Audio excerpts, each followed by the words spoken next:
first one I'm going to show you involves basically a series of shapes. Let me show you the first shape. So on this first shape, I'm going to start with the 9th fret. My first finger is going to play the low E on the 9th fret. My second finger is going to play the 10th fret on the A string. My third finger is going to play the 11th fret on the D. And my pinky is going to play the 12th fret on the G. So it's, as you can hear, it's a series of like tritones.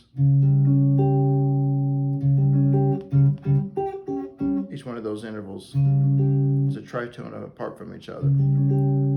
So one thing that you want to do when you play that chord is you want to play each note individually and make sure that it's not buzzing. So like that last one did. See, there we go. The reason a note can buzz is typically threefold. The first thing that you want to worry about in pressing down a fret efficiently is where you press down the fret. You want to press down the fret as close as you can to the actual metal fret wire. The reason is because it'll require much less pressure to push the string down the closer you are to the fret. So if I take the same amount of pressure I'm pressing with it right now and move it away from the fret wire, notes get kind of buzzy, and it takes more energy to press them down. I don't want that. I want minimal energy. So that's the second thing. It leads us to the second thing, is how much energy and pressure do you have to use to push the string down. So by getting in a position that we have to use the least amount of pressure, now we want to actually find the least amount of pressure we can make without a note buzzing. And the third thing that it's dependent on is how loud you play the note. If you play the note too loud, it may start to buzz and you have to use more pressure. Typically, I try to find a sweet spot in the guitar, you know, and I feel like it's about a 4 out of 5 or a 4 out of 10, maybe a 4 or 5 out of 10 on a tension scale of how hard I feel like I'm playing the string, from like basically just playing the string so loud, you know, you're just digging into the guitar, versus just lightly, barely playing at all. But something in between has a good full sound that has a lot of sustain, doesn't have a lot of that initial slap on the instrument and then it decays away immediately. You want your sounds, when you work these exercises, to feel like they kind of sustain along. So from this first position, what you want to do is, to get to the next position, you want to switch the inside fingers. By that I mean your middle finger and your ring finger. They're going to switch frets while the first and fourth fingers stay down. See if you can go back and forth between those two while the first and fourth fingers stay down. It takes a lot of what you call finger independence. Beginners or people that are new to this exercise may find it hard, will find it hard, to move the third finger without the fourth finger, trying to mirror the same actions. And if you do it unsuccessfully, you'll hear it because the string will go out of tune as the pinky bends it while the third finger moves. Okay, so from the second spot, what you want to do is you want to switch the outside fingers, and by that I mean the first finger and the pinky. So as I switch the index and the pinky, notice I'm leaving my second and third finger down and just moving those and finding the independence on those. It's a further movement, so it's a little different from the last one, but it's a little easier because the first and the pinky are more independent fingers because they're on the ends. And so from this position, we want to switch the inside fingers again. Exactly. Being very cautious to get the best tone out of every note. Trying to keep the other fingers that are holding while the other ones switch very still. Finding the minimal pressure. Trying to press down the right spot. All those things are important. That's why you have to practice until it just becomes natural and you get kind of a feel where you feel locked into the instrument. So what you want to do now is you just want to carry this position down the instrument. You want to continue the exercise. Notice as I move down the guitar, the idea is it gets harder and harder because the frets get further and further apart. In every position, I'm listening to get the best possible tone out of each note.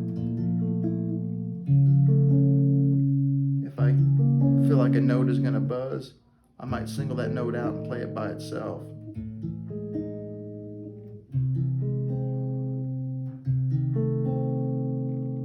See there, I feel like I bent the second finger. So I'm going to try it again and try not to do that as much.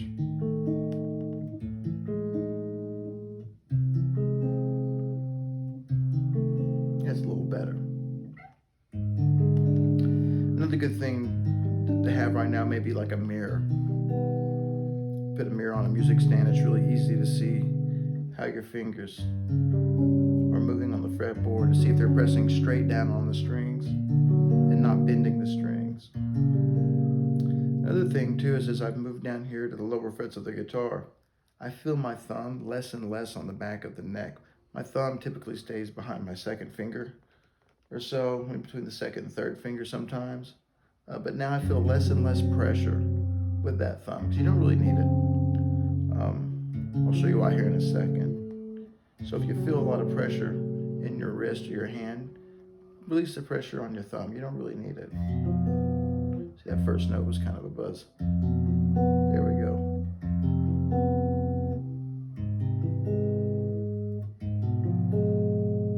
And so now it'd be a good idea to take it all the way back up. As I'm getting to these higher frets, the action on the guitar is a little higher than it was before. So you have to be more careful about pressing the string straight down to the guitar so you don't bend the pitch and make it go sharp. Oh, little buzz note. Slow down. I bet you've had a few of those. Yeah.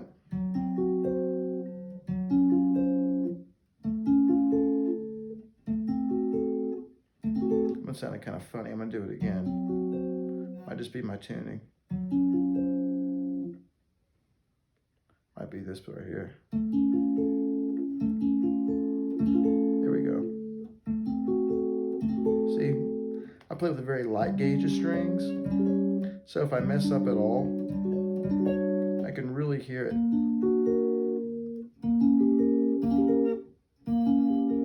Ooh, sounds a little sour. I'll spend some more time right there.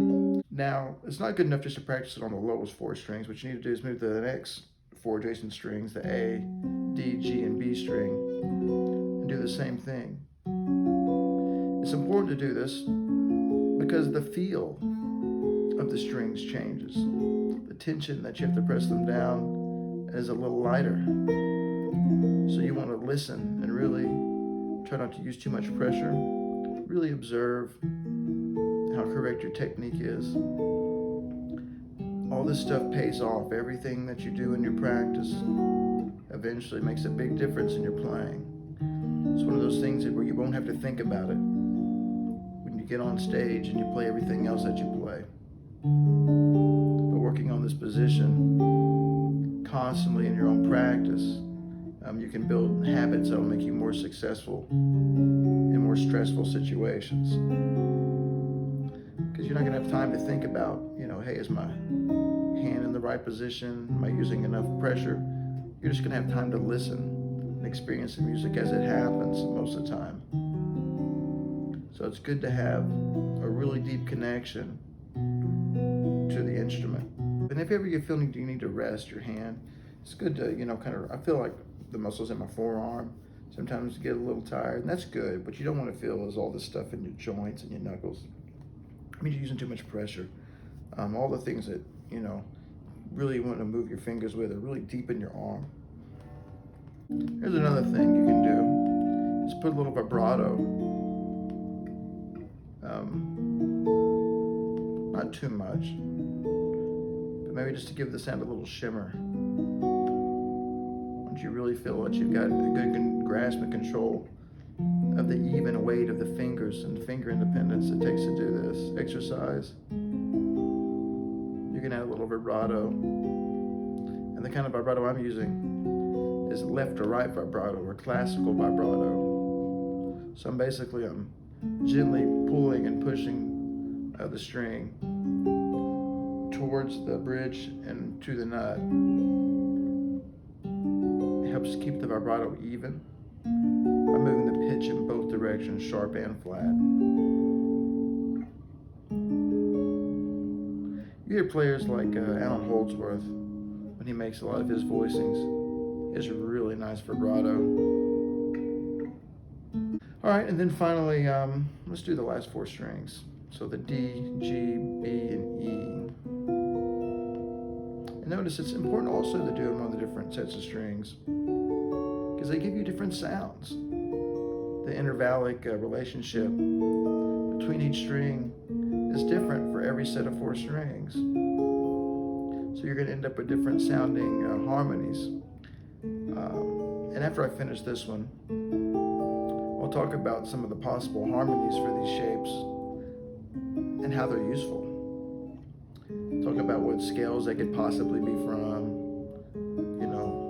what kind of sound that is and where it would want to go or come from. The way you can incorporate these shapes into your own playing, which is important.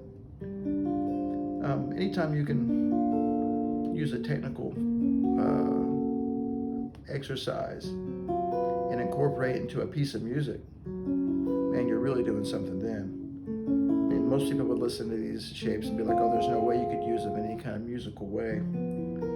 I remember I first learned these shapes from DVD. Actually, it was a VHS. I think I was still watching it on a VCR. Tells you how old I am. It was this John Petrucci from Dream Theater. He had a guitar instructional video called Rock Discipline. And, it was a really good video back in the day. And Petrucci has a lot of that Berkeley kind of influence, work ethic and technique, hence the name of the video, Rock Discipline. He's a rock and roller with long hair back then, and not as much of a big bushy beard as he has now, but he's, he had that discipline, he had those chops back then. And this exercise was on that DVD, and he does it in some more variations that we'll cover too. But it's funny, so I started to learn a bit of his music after I watched that video, became more of a fan of his playing. He's not my favorite guitar player in the world, but you know what? I mean, if he's going to go play a few hours away, I'm sure going to go watch him, all right? It's fun. He's a good player. And I learned a lot from those videos when I was growing up, younger. It's a lot hard to find information back then. But,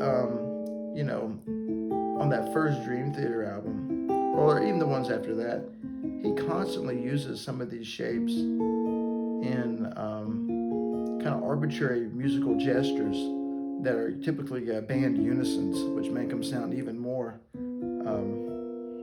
crazy and forced, And a lot of times, when you hear like a keyboard and a bass double some of these shapes,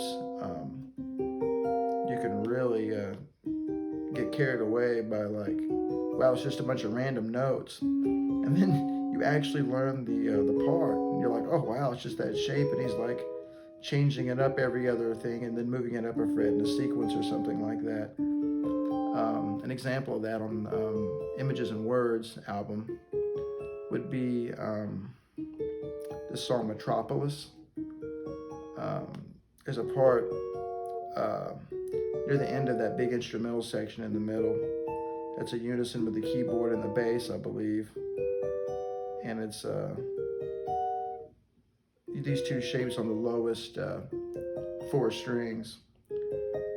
It's a alternation I'll show you of this shape and then this one. See if you can listen to that song and find that that lick in there, how slowly it sounds like.